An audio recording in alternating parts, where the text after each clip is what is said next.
উচ্চারিত করে এই পাঁচটি ভাব ধারণ করতে হয়। কি কি?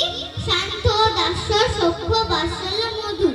মধুরে যেন না হয় তিক্ত, বাৎসল্যে যেন না হয় তাচ্ছিল্য, সখ্যে যেন না হয় আসক্ষ, আর দাস্যে যেন না হয় ঔদাস্য, আর শান্তে যেন না হয় অশান্ত। কেননা এমন শান্ত শিষ্ট না হলে তার কখনো ভগবত কৃপা লাভ হয় না।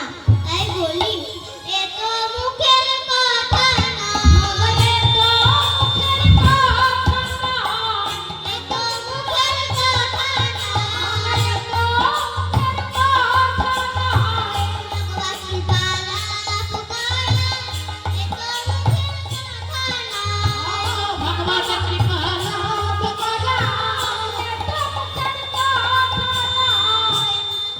ভাবিবার কথা গো, ভাবিবার কথা গো, গুরুজনে বসে বসে ভাবিবার কথা গো, সেখানে রাজান বসে বসে ভাবিবার কথা গো, গৌর তোমার হলাম বলে কাঁদিবার কথা গো, গৌর তোমার হলাম বলে ভাবিবার কথা গো, ওই চরণে সব দিয়েছি কাঁদিবার কথা গো, আমি ওই চরণে সব দিয়েছি ভগবান বলো কেন, ভগবান সব দিয়েছি ভগবান বলো কেন, সব দিয়েছি ভগবান বলো কেন, ভাবিবার কথা গো,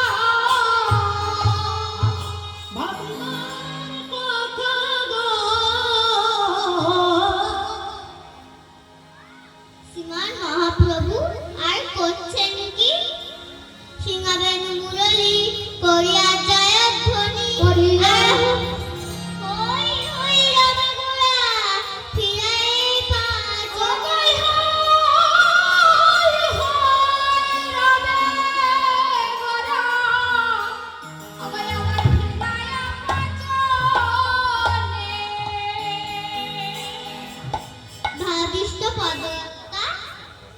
ভাবিষ্ট পদকর্তা অনুগা হয়ে বলেন, বাসুদেব ঘোষ